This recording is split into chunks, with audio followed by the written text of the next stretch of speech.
Today we're going to be making a parachute made out of things you might have at home. So let's get started. You'll need the popsicle sticks. Glue them on these wood circles. To make the wood circles, you need the wood circles.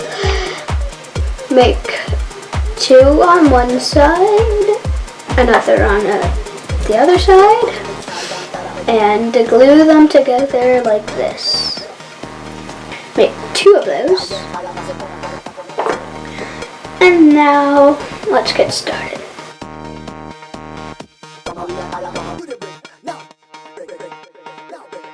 Now to make the bucket.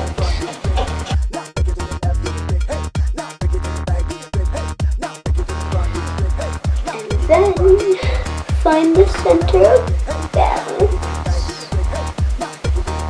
And then put over where it was.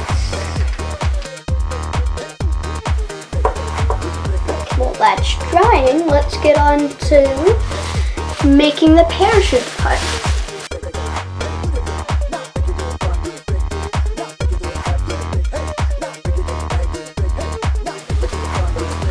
There you have your parachute.